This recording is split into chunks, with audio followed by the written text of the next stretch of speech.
Hello, જય Shri Krishna, good morning. કેમ છો બધા? મજામાં?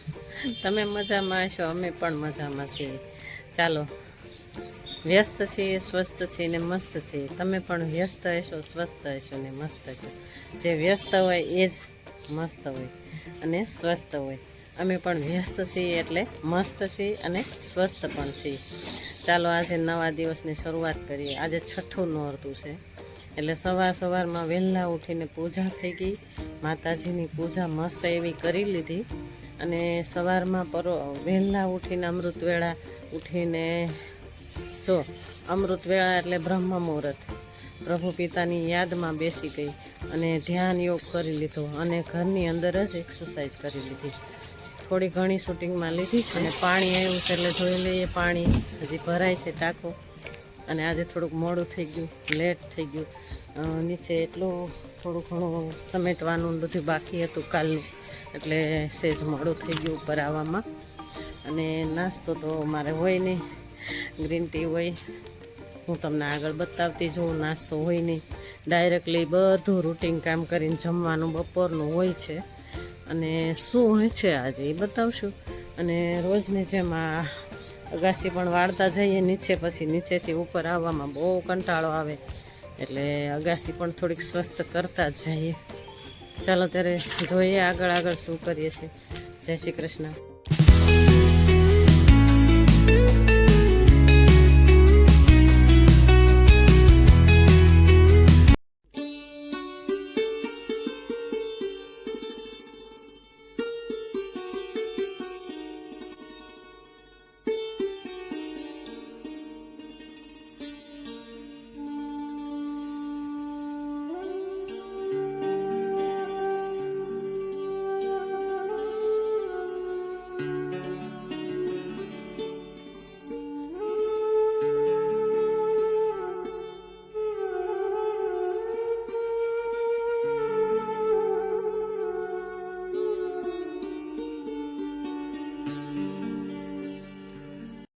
આજે હું તમને એક સ્ટોરી કહીશ કે બે બીજ લઈ અને ખેડૂત ખેતી કરવા ગયા. ત્યાં આગળ બે બીજને સોંપ્યા ખેતરમાં.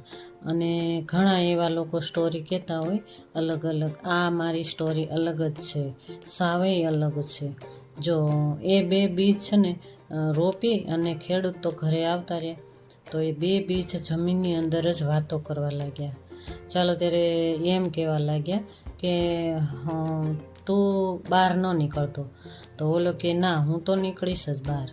તો પેલો કે ના એ કે તું ન નીકળતો, હું નહીં નીકળું બહાર, કાંઈ બહાર નથી નીકળવું. એ કે આપણે અહીંયા જ રહેવું છે. તો કે ના, હું તો બહાર નીકળીશ જ. કે તો બહાર ખેડૂત તો વયા ગયા અને બીજ એક છે ને એ બહાર નીકળ્યું. સરસ મજાનું વૃક્ષ થયું. વૃક્ષની નીચે કેટલા લોકો શાંતિનો અનુભવ કરવા આવવા લાગ્યા. પણ પેલો બીજ હતો ને એ તો ખાડાની અંદર જ રહી ગયો. ખાડાની અંદર રહી ગયો એટલે પેલા માણસે તો કાંઈ ન કીધું, પણ એક પક્ષી આવી અને ખોતરી અને એ બીજ ખાઈ ગયું. તો કોનું આ સાચું કહેવાય કે જો ખાડાની અંદર હતો તો એ ખાઈ ગયો. અને એક વૃક્ષે તો એવી સરસ રીતે એમ કે અંદરથી એવું વિચાર્યું કે મારાથી કોઈને સુખ મળે, શાંતિ મળે અને આનંદનો અનુભવ થાય, સુકૂનનો અનુભવ થાય, કે મારા વૃક્ષની નીચે બેસી અને સુકૂનનો અનુભવ કરે. માણસો કોઈ પણ આવે ને એ વૃક્ષની નીચે બેસે અને શાંતિનો અનુભવ કરે. એણે સારું વિચાર્યું અને પહેલાં એ ખરાબ વિચાર્યું કહેવાય ને. કે સ્ટોરીનો મોરલ તમે સમજી ગયા હોય તો મને કમેન્ટમાં કહેજો. બરાબર ને? સ્ટોરીનો મોરલ શું છે એ મને કમેન્ટમાં કહેજો. અત્યારે એવું જ છે, ભાઈ ભાઈનું નથી, બેન બેનની નથી, કોઈ કોઈનું નથી. ઈર્ષા ભાવના આનું ક્યારે ખરાબ થશે. બરાબર ને? ચાલો ત્યારે બહુ બધી સરસ મજાની સ્ટોરી તો કીધી. એનો મોરલ જો તમને સમજાણો હોય તો મને કમેન્ટમાં કહેજો. ચાલો ત્યારે આગળ તમે જોયું ને, એક્સરસાઇઝ મેં ઘરની અંદર જ કરી લીધી હતી. અને વ્યાયામ, અનુલોમ વિલોમ બધું જ મેં કરી લીધું હતું, પણ શૂટિંગમાં નથી લીધું. આજે થોડું કામ છે એટલે શૂટિંગમાં નથી લીધું. એક્સરસાઇઝ તો મારી રૂટિન તો ચાલુ જ રહેતી હોય છે, અને હું એક્સરસાઇઝ ક્યારે કરતી હતી એ પણ તમને મેં બતાવ્યું. 4:45 વાગ્યા હતા, લગભગ 4:15 વાગ્યાની હું એક્સરસાઇઝ કરતી હતી, પણ પછી મને યાદ આવ્યું તો મેં થોડું શૂટિંગમાં લીધું. 5:45 વાગ્યા હતા તો પણ હું એક્સરસાઇઝ કરતી હતી. બ્રહ્મ મુહૂર્તથી પ્રભુ પિતાને યાદ કર્યા, ધ્યાન, યોગ બધું જ મારું નિત્ય નિયમ પ્રમાણે મેં કરી લીધું. માતાજીને દીવાબત્તી પોઝિટિવ વાતાવરણની અંદર કરી જ લીધા. ચાલો ત્યારે આજે બપોરના મને એવી ઈચ્છા થઈ કે મારે નવરાત્રિના હું એકટાણા કરું છું, અને ગણપતિ બાપાની પૂજા મારે લગભગ દર મંગળવારે હું પૂજા કરતી હોઉં છું. તો મને મનની અંદર એવો જ વિચાર આવતો હતો કે આજે નાના નાના ભૂલકાઓને જમાડી દઈએ, છોકરીઓને. દીકરીઓ જમી અને ખુશ થઈને જાય મારા ઘરેથી, એવો મેં સંકલ્પ લીધો હતો આજે. પણ મેં તમને સવારમાં ન કીધું, અને જો હું તમને સરપ્રાઈઝ રીતે હું તમને કહી રહી છું. જો ખીર બનાવી, પૂરીનો લોટ પહેલાં જ બાંધી નાખ્યો. ખીરમાં મેં એકદમ સરસ, એકદમ ઝીણા મહીન ભાત ચોળવી નાખ્યા હતા પહેલાં જ. એ તમને શૂટિંગમાં કદાચ નહીં લેવાનું હોય. અને લોટ તો મેં પહેલાં જ બાંધી નાખ્યો, કારણ કે કોણ આવી જાય. અને સરસ મજાનું ગેસના ચૂલા તમે ચોખ્ખા જોઉં છો ને, સાફ સુથરું કર્યા પછી જ ત્યાં સુધી મારું રૂટિન જ ચાલ્યું, કારણ કે હું શૂટિંગમાં બહુ ઓછું લઉં છું. તમને મેં પહેલાં જ કહી દીધું હતું, એટલે હવે હું વારંવાર નહીં કહું કે હું શૂટિંગ વધારે શું લેવાનું નથી કરતી. ચાલો ત્યારે મગ ડાયરેક્ટલી વઘારી નાખવાના છે, ડાયરેક્ટલી. સવારમાં મને વિચાર આવ્યો ને, જ્યારે બ્રહ્મ મુહૂર્તથી જ હું ઉઠીને ત્યારે જ મને વિચાર આવ્યો કે આજે 6ઠ્ઠું નોરતું છે અને હું એકટાણા કરું છું, એટલે આજે હું આવું કરીશ. કારણ કે ભૂલકાઓ જમે મારા ઘરે તો મને બહુ ખૂબ મજા આવશે. તો મેં અંદરથી એવો જ વિચાર આવ્યો, પોઝિટિવ વિચાર સવારમાં જ બ્રહ્મ મુહૂર્તથી જ કરી લીધું મેં. અને આખા મગ મેં છે ને પલાળી દીધા હતા થોડીક વાર ગરમ પાણીમાં. અને આ દૂધ મારા હસબન્ડ ગામડે કાલના ગયા હતા, મેં તમને કાલના વ્લોગમાં કીધું, અને આજે હું પણ કહીશ તમને આગળ. એટલે એ દૂધ અમારે 2-3 લીટર જેટલું લઈ આવે છે. જો પૂરી મસ્ત એવી મેં બનાવી નાખી, સરસ એવી પૂરી, ખીર, અને સ્ટોરેજ મારે રસ હતું મસ્ત એવું. જો મસ્ત આખા મગ ડાયરેક્ટલી વઘારી નાખ્યા હતા. ધાણા ભાજીનો પાવડર પણ ઉમેરી દીધો સાથે. સરસ મજાના મગ, એમાં મિની ટમેટા પણ નાખ્યા હતા.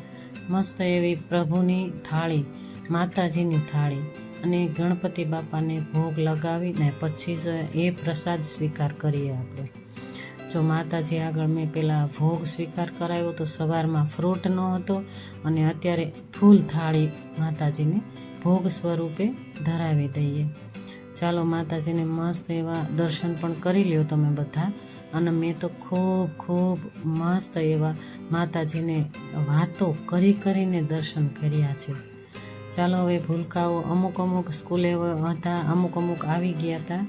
છોકરીઓ જમાડવાનો એવો વિચાર કર્યો તો મેં બ્રહ્મ મુહૂર્તથી. તો દીકરીઓ આવવાની હતી એ આવી ગઈ, બાકી હતા એ થોડી વાર આવતા હતા. એવી રીતે મેં જમવા બેસાડી દીધા હતા.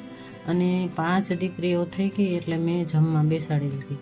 અમારા બાજુમાં જ રૂપાયતન સ્કૂલ છે, ત્યાં આગળ આ છોકરીઓ ભણે છે, એટલે આવી ગઈ. જો સામે છે એ મારા ભાણિયાની ભાણકી છે ભાઈ. અમારા ભાણિયો છે ને એની દીકરી છે. અને આ 5 દીકરીઓને જમાડી લીધી. અને 11 રૂપિયા મેં એને દાન પેટે આપ્યા, કારણ કે કાંઈ લેવા જવાનું ટાઈમ નહોતું, નહીંતર કાંઈ પેન્સિલ કે બુક ને એવું બધું લઈ આવત. પણ 11 ખુલ્લા જ રૂપિયા આપ્યા કે દીકરીઓ ખુશ થઈને જાય આપણા ઘરેથી, એવો સંકલ્પ લેવાનો. અને આ છોકરીઓ વહેલા આવી ગઈ હતી. અને મારી બેન, સગ્ગી બેન અહીંયા રહી છે, અહીંયા આગળ. એના ભાણિયા અને એની ભાણકી એ લોકો સ્કૂલેથી ખૂબ મોડા આવતા હોય છે, એટલે એને મોડું એટલે 5 દીકરી ભેગી થઈ ગઈ. એટલે મેં પહેલાં જ થાળી આપી દીધી કે ચાલો ત્યારે 5 દીકરીઓ ભેગી થઈ ગઈ છે એટલે જમાડી લઈએ, બાકી આવશે ત્યારે એને જમાડીશું. એવો સંકલ્પ કરી અને જમવા બેસાડી દીધા. મગ અને જો સ્ટોરેજ રસ અને ખીર મસ્ત એવી સરસ એવી ખીર ડ્રાયફ્રૂટ્સથી ભરપૂર ખીર બનાવી હતી મસ્ત. અને ઢોકળા તો મારા હસબન્ડ લઈ આવે જ છે ત્યાં આગળથી મસ્ત એવા એક જગ્યાએ વાટી દાળના બનાવીશ ને તો મારા હસબન્ડ ઘણી વાર લઈ આવે. જો મારી બેનના ભાણિયાઓ સ્કૂલેથી ડાયરેક્ટ આવી ગયા હતા. અને આ જો અમારે લાડકો ભઈલો ભાઈ, આ મારો સીતુડો લાડકો અને આ મારા ભાઈના દીકરાની દીકરી છે. મારા ભાઈ પણ ત્યાં આગળ બેઠા. એમ નામ તો છોકરાઓ આવે જ નહીં, સાથે આવવું જ પડે. તો મારા ભાઈ પણ સાથે આવ્યા હતા એમને જમાડવા માટે. ચાલો અમે, મારી દીકરી એમ કહે છે કે ચાલો માસી બેસી જાઓ જમવા, તો અમે ત્રણેય જમવા બેસી ગયા. ચાલો બધા જ જમવા અમારી સાથે બેસી જાઓ, પ્રસાદ લેવા માટે આવી જાઓ મારા ખાના. અને આ જો તમે બ્લેન્કેટ ઢગલા છે ને, એ હવે ઢગલા બધા જ ગોઠવી દેવાના સરસ મજાના. એટલે કામ મારું પૂરું. 2 કબાટનું આ 2 કબાટ કરી નાખ્યા હતા, નીચેના ખાના કરી નાખ્યા. હવે આ 4 ખાના રહી ગયા છે, તો એ 4 ખાના કરવાના. આ પેટીવાળું ખાનું એક બાકી રહી ગયું.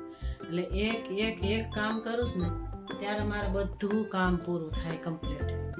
માળિયું રસોડાનું આજે કરી નાખ્યું, આજે જ કર્યું. અને આજે પાછું આ કબાટ લીધા. ત્યારે રાત્રે નવરી હતી ને એમ થયું કે રસોઈ નથી, એટલે આ વધારાનું કામ હું કરી નાખું. આજે રસોઈ નથી બનાવવાની રાત્રે. હું ઉપવાસ રહીશું તો તમને કીધું જ તું કે એક ટાણા કરું છું, એટલે રાત્રે નથી જમવાનું. અને મારા હસબન્ડ ગામડે ગયા અને ટિફિન બનાવી દીધું, એટલે એ ગામડે વયા ગયા. અને હું આજે એકલી છું, એટલે આ કબાટ સાફ કરી નાખું. પછી આ આપણે મહિલાઓને શું હોય કે જીવ જ ન રહે કે આટલું કામ પડ્યું છે, આટલું કામ પડ્યું છે, એટલે આપણે કરી જ નાખીએ. ત્યારે શાંતિ મનને થાય. એક કરશું ને ત્યારે માંડ મેળ આવશે, એવું થાય ને. બધાને એવું જ છે ને. ચાલો આ કાલ બપોર પછીનું મેં બધું જ ખોળીને સાફ કર્યું. આ 2 કબાટ નીચે ઉપર ને આગલા 2 કબાટ, 4 કબાટ મેં એકલી હતી એટલે કરી જ નાખ્યા સાફ કરીને, ઘસી અને સાફ કરી નાખ્યા. ચાલો મેં તમને કીધું ને આગળ કે ભાઈ મારા યુટ્યુબ ફેમિલી જમવા બેસી જાઓ, કારણ કે મારા દીકરી, મારી બેનની દીકરી એ મારી જ દીકરી કહેવાય ને. તો મારા સગી બેન છે નાની, તે એ આવતી ને ત્યારે જો આ બધું જ મારું કામ કરી દેતી. હવે પોતાના જંજાળમાં પડી ગયા ને, એટલે જો હવે આ બધું મારે જાતે જ કરવાનું. એ છોકરીઓ મારી 2 બહેનો છે ને, 2 છોકરીઓ મારી, એ જ્યારે એ કુંવારીઓ હતી ને ત્યારે મારું કામ બધું જ કરી દેતી.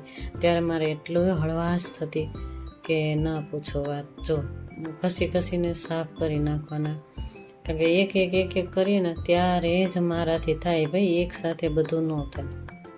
ચાલો જો ગોઠવી અને સરસ મજાના સાફ હમણાં કરી નાખ્યા છે અને થોડા સુકાવા દઈ. અને આ ગોદડા કહેવાય ને, એ મારા મમ્મીની યાદી છે ભાઈ. આ મારા મમ્મી મારા માટે બનાવીને અત્યારે ખાટલામાં પડ્યા છે બિચારા. અમારા 3 બહેનો છે ને, અમારે 3 બહેનો છે, અમે 3 બહેનોને અમને યાદીના બનાવી જ દીધા મારા મમ્મીએ ભાઈ. જો અને સરસ એવું ઘસી અને સાફ કરી નાખ્યું. ઘણા એવા ગોદડા છે કે મારા મમ્મી આવે ને જ્યારે રોકાણા હોય ને ત્યારે કામ મૂકે જ નહીં. ગોદડાઓ સીવી દેતા હોય અને તમારે બધું ફળિયા વાળા રાખે ને, ઘરમાં વાળા રાખે ને, મારા મમ્મીને શાંતિ જ નહીં.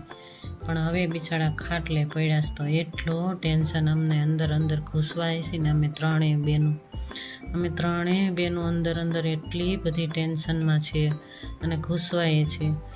ચાલો ત્યારે બધું કેટલા અસ્તે વ્યસ્ત કપડાં મારા હસબન્ડ નાખી જ દે. સરસ મજાના ગોઠવી દીધા છેલ્લા કબાટ અને પહેલા કબાટ, અને બધા ગોદડા અને બધું જ ગોઠવી દીધા, બ્લેન્કેટો પણ. આગળના બ્લોકમાં કીધું હતું ને કે હું એક કામ કરીશ, કારણ કે મારાથી ઝાઝુ નહીં થાય. મેં તમને એકવાર કીધું હતું ને, એકલી છું એટલે ધીમે એક કામ કરવાનું, બહુ ઝાઝુ નહીં કરવાનું. કારણ કે થાક લાગે શરીરમાં, અમુક ઉંમર પ્રમાણે થાકય લાગે ને. આવો ત્યારે જોઈ લે કેટલું ખોલ્યું છે. આ 2 કબાટની અંદર કેટલું બધું છે. પેલા કોરું પોતું મારી દઈ, પછી ભીનું મારી દઈ, એટલે બધું સાફ થઈ જાય સરસ મજાનું. ચાલો જોઈ લઈએ. ચાલો, મારી સફાઈ તો આવી જ રહેવાની છે. થોડું થોડું કરવાનું ને થોડું મૂકી દેવાનું. અને આજે બે ખાના કરવાના, કાલે 2 ખાના કરવાના. કિચનનું પણ જો માળિયું થઈ ગયું. હવે નીચેના કબાટ બધા લેશું થોડા કરીને. ત્યારે અઠવાડિયું કરશું ને ત્યારે માંડ બધું કમ્પ્લીટ મારે થશે. તમે જોયું આગળ કે હું મારું કામ, મારું હેલ્થ સાચવીને કરતી હોઉં છું. કેમ કે હેલ્થનું પણ ધ્યાન રાખવું જરૂરી બની જાય ભાઈ. આ ઉંમરે કાંઈ પણ હેલ્થમાં થાય ને તો આપણે ખાટલો પકડવો પડે. એના કરતાં ધીમે કરવાનું, એકસાથે બધું નહીં જ કરવાનું. ચાલો, બધું જ ગોઠવી અને સરસ મજાનું કરી નાખ્યું. બધાને મારા જય શ્રી કૃષ્ણ. ચાલો, ત્યારે મારો વિડીયો તમને ગમે તો લાઈક, શેર, સબસ્ક્રાઈબ કરજો. અને મારી ચેનલમાં નવા છો તો એક સબસ્ક્રાઈબ કરીને જ જાયજો. અને તમે જોયું આગળ કે મેં બધા જ બાળકોને જમાડી દીધા. બધું જ કમ્પ્લીટ કામ કરી નાખ્યું. સાફ સફાઈ, કચરા પોતા, વાસણ બધું મેં જાતે જ કરી નાખ્યું. અને પછી તમે જોયું ને કે જો હું આ એડિટિંગ કરવા બેસી ગઈ. બ્લોગ 5 વાગ્યા પછી મારો આવી જ જશે. મારો બ્લોગ 5 વાગ્યા પછી તમે જોજો જ. અને તમને ગમે તો લાઈક, શેર, સબસ્ક્રાઈબ કરજો અને શેર કરજો. અને મારા વિડીયોઝ બધા જ મારા 5 વાગ્યા પછી લોંગ વ્લોગ એ આવી જ જવાના છે. ત્યારે ચાલો, ત્યારે બધું કમ્પ્લીટ થઈ ગયું.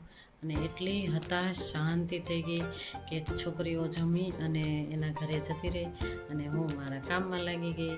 તમે જોઈ શકો છો.